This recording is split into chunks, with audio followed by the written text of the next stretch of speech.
भारतीय शेयर बाजार को लेकर इस वक्त जो है तस्वीर थोड़ी उलझी हुई नजर आ रही है। बाजार में लंबे समय से जो है ठहराव है। विदेशी निवेशक यानी एफआईआई जो है भारत से दूरी बनाए हुए। एआई को लेकर दुनिया भर में बहस छिड़ी हुई है और कई बड़े जो है शेयर्स अपनी हाई से थोड़ा नीचे हैं। ऐसे माहौल में अगर कोई दिग्गज निवेशक कहे कि अगले 5 साल में भारतीय इक्विटी से हर साल 15% का रिटर्न मिल सकता है और आपका पैसा करीब दोगुना हो सकता है, तो जाहिर है कि बाजार की नज़र जो है उस बयान पर टिकेगी। लेकिन रामदेव अग्रवाल की बात सिर्फ 15% रिटर्न तक ही सीमित नहीं है। उन्होंने एफआईआई की बेरुखी, कमजोर रुपए और कैपिटल गेन्स टैक्स से लेकर एचडीएफसी बैंक, आईटी स्टॉक्स और आर्टिफिशियल इंटेलिजेंस के भविष्य तक पर जो है अपनी बेबाक जो है वो राय रखी है। तो आखिर बाजार में ऐसी कौन सी तस्वीर बन रही है जिसे रामदेव अग्रवाल जो है अगले 5 साल की बड़ी कमाई का संकेत मान रहे हैं? आज इन्हीं बातों को जो है आसान भाषा में समझने की कोशिश करेंगे। नमस्कार, आप देख रहे हैं मनी 9 और मैं हूं आपके साथ विशाल शर्मा। सबसे पहले भारतीय अर्थव्यवस्था और बाजार पर रामदेव अग्रवाल की क्या बातें कही हैं, उनकी क्या उम्मीदें हैं, इससे कहानी की शुरुआत करेंगे। देखिए, उनके मुताबिक भारतीय अर्थव्यवस्था जो है वो मजबूत गति से आगे बढ़ रही है। भारत की जीडीपी ग्रोथ करीब 7.5% से लेकर 8.5% रह सकती है। कंपनियों का मुनाफा यानी कॉर्पोरेट प्रॉफिट ग्रोथ करीब 13 से 14% का रह सकता है। ऐसे में शेयर बाजार के प्रमुख जो इंडेक्स हैं उनसे करीब 12 से 14% का रिटर्न की जो उम्मीद की जा सकती है। अगर निवेशक अपने पोर्टफोलियो को सही तरीके से मैनेज करें तो कहा जा रहा है कि 15% सालाना रिटर्न जो है वो भी हासिल करना संभव है।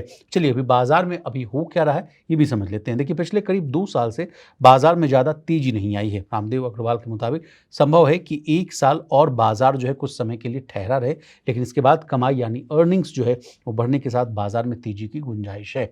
अब निफ्टी में 15 से 20% तेजी की गुंजाइश क्यों बन रही है ये समझ लेते हैं। रामदेव अग्रवाल ने निफ्टी के वैल्यूएशन को भी बहुत ही आसान भाषा में समझाने की कोशिश की है।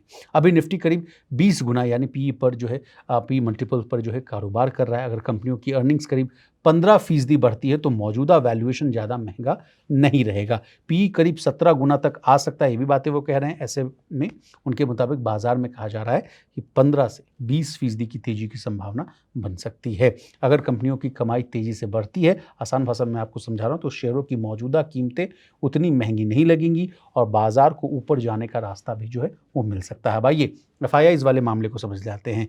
लगातार तमाम लोग जो है ये सवाल पूछ रहे हैं कि विदेशी निवेशक यानी एफआईआई जो हैं भारत में पैसा क्यों नहीं लगा रहे हैं। तो देखिए, इस पर जो है रामदेव अग्रवाल ने कहा है कि विदेशी निवेशकों का पैसा फिलहाल भारत से ज़्यादा दूसरे बाजारों में जो है मोमेंटम यानी तेज रफ्तार वाले ट्रेंड का पीछा कर रहा है। खासकर कहा जा रहा है कि अमेरिका, दक्षिण कोरिया, ताइवान, इन बाजारों में निवेशकों को फिलहाल ज़्यादा तेजी जो है वो दिखाई दे रही है। और सबसे बड़ा चुनौती यानी जो चैलेंजेस कहिए वो कहा जा रहा है अमेरिका को लेकर है। अमेरिका में कंपनियों की अर्निंग्स काफ़ी मजबूत है। उन्होंने बताया कि इस तिमाही में वहाँ अर्निंग करीब 47% बढ़ी है। इसलिए विदेशी निवेशकों के लिए अमेरिका से पैसा निकालकर भारत में लगाना जो है आसान सा फैसला नहीं नज़र आ रहा है। यानी इनकी बात का अगर सार समझे तो समस्या ये नहीं है कि विदेशी निवेशकों को भारत की कहानी पसंद नहीं है। फिलहाल उन्हें अमेरिका और कुछ दूसरे बाजार ज़्यादा अट्रैक्टिव यानी आकर्षक जो है वो लग रहे हैं। लेकिन भारत के लिए सबसे अच्छी खबर क्या है ये समझ लेते हैं। रामदेव अग्रवाल की नज़र में सबसे बड़ा पॉजिटिव संकेत ये है कि एफआईआई अब भारत में बड़े पैमाने पर बिकवाली नहीं कर रहे हैं। उन्होंने इसे लगभग जो है स्टॉप सेलिंग मूड बताया है। इसका मतलब क्या है वो समझ लेते हैं। विदेशी निवेशकों की बिकवाली का दबाव कम हुआ है। बाजार के नीचे जाने का खतरा बहुत जो है वो कुछ हद तक कहा जाए कि कम हुआ है। घरेलू निवेशकों का पैसा बाजार को सपोर्ट दे रहा है यानी सहारा दे रहा है। इसका निष्कर्ष क्या है? रामदेव अग्रवाल का निष्कर्ष अगर हम समझें तो एफआईआई के बिकवाली रुकना ही बाजार की 90% समस्या का जो है वो हल कर दे रहा है। उनके मुताबिक हम ऐसे दौर में हैं जहां बाजार का डाउनसाइड यानी नीचे गिरने की गुंजाइश सीमित हो सकती है। अब क्या कैपिटल गेन्स टैक्स विदेशी निवेशकों को भारत से दूर कर रहा है? क्योंकि लगातार ये सवाल उठते रहे हैं कि बाजार पर जो टैक्स लग रहा है उससे भी जो है विदेशी निवेशक जो है बाहर जाते हुए नजर आ रहे हैं। तो उस पर वो क्या कहते हैं?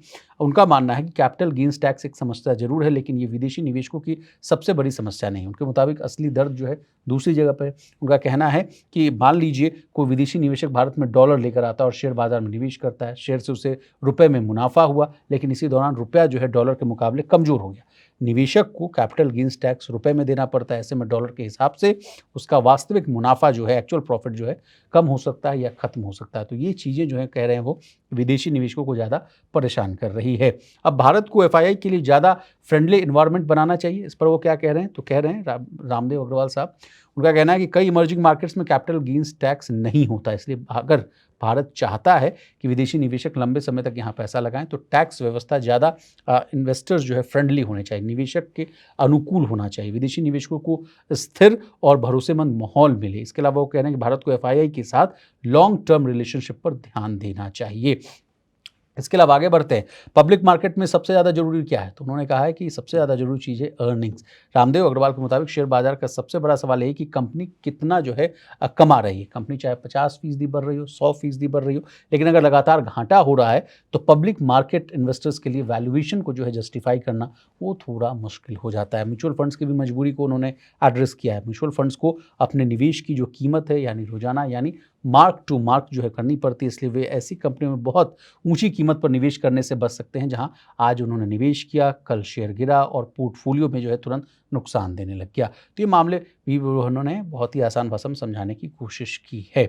इसके अलावा जो है रामदेव अग्रवाल के पसंद क्या है वो समझ लेते हैं। देखिए, बैंकिंग सेक्टर को लेकर जो है रामदेव अग्रवाल काफ़ी पॉजिटिव दिखाई दिए। उनके मुताबिक भारतीय बैंकिंग सिस्टम की बैलेंस शीट बेहद मजबूत है, क्रेडिट ग्रोथ भी जो है तेज हो रही है। उनके मुताबिक जो है बैंकिंग सेक्टर में क्रेडिट ग्रोथ लगभग जो है करीब 18% के आसपास है। भारत का कुल क्रेडिट बुक करीब 230 से लेकर 240 लाख करोड़ का है। ऐसे विशाल बेस पर कह रहे हैं वो कि 18% का ग्रोथ बहुत बड़ी बात है। अब किन बैंकिंग स्टॉक्स को पसंद करते हैं, उन्होंने कुछ नाम लिया है। ICICI bank, SBI, AU small finance bank, federal bank और करूर वैश्य बैंक उनके जो है वॉच लिस्ट में होगा, उनको पसंद करते हैं। उनका मानना है कि जिन बैंकों का मैनेजमेंट मजबूत है वे आगे अच्छा प्रदर्शन कर सकते हैं। अब बैंकिंग सेक्टर की बात हो रही है तो एचडीएफसी को हम लोग कैसे छोड़ सकते हैं। एचडीएफसी बैंक पर उन्होंने क्या कहा, क्या राय दी, ये समझ लेते हैं। एचडीएफसी बैंक को लेकर बाजार में इस समय काफ़ी पेसिमिज्म है यानी निराशावाद है। रामदेव अग्रवाल के मुताबिक बैंक की बैलेंस शीट मजबूत है, बैंक रॉक सॉलिड है, रेगुलेटरी इश्यूज और दूसरी चुनौतियां हमेशा नहीं रहेंगी। समस्या समय के साथ वो कह रहे हैं कि समस्याएं पीछे छूट जाएंगी। सबसे बड़ी बात वो कह रहे हैं वैल्यूएशन को लेकर। उनके मुताबिक एचडीएफसी बैंक की वैल्यूएशन इतिहास के सबसे निचले स्तरों में से जो है एक पर पहुंच गई है। यानी उन्हें लगता है कि मौजूदा जो कीमत है उस पर बाजार जो एचडीएफसी बैंक को लेकर काफ़ी नकारात्मक उम्मीदें जो है पहले ही कीमत यानी डिस्काउंट कर चुका है। आईटी स्टॉक्स और आर्टिफिशियल इंटेलिजेंस को लेकर उनकी क्या सोच बदली है, अगला सवाल आपके मन में ये आ रहा होगा। तो इस पर जो है रामदेव अग्रवाल एआई की वजह से जो है आईटी कंपनियों को लेकर काफ़ी चिंतित रहते थे। अब उनकी सोच थोड़ी बदली है। उनके मुताबिक एआई से जॉब्स खत्म होना सबसे बड़ी समस्या नहीं है, असल सवाल ये है कि आईटी सर्विसेज का पूरा बाजार कितना बढ़ेगा। अब एआई से क्या आईटी कंपनियों पर दबाव क्यों आएगा, ये भी सवाल है। देखिए, मान लीजिए कि एआई की मदद से कोई आईटी कंपनी वही काम पहले के मुकाबले कम समय और कम कर्मचारियों में कर देती है, तो ग्राहक जो है यानी जो कस्टमर है, जो आपका क्लाइंट है, वो कह सकता है कि अपनी प्रोडक्टिविटी बढ़ाई है तो इसका फ़ायदा मुझे भी दीजिए। इसका मतलब है कि आईटी कंपनियों की जो है बार्गेनिंग पावर कम हो सकती है, क्लाइंट्स ज़्यादा प्रोडक्टिविटी जो है वो डिमांड कर सकते हैं, सर्विसेज कंपनियों के मार्जिन पर दबाव आ सकता है।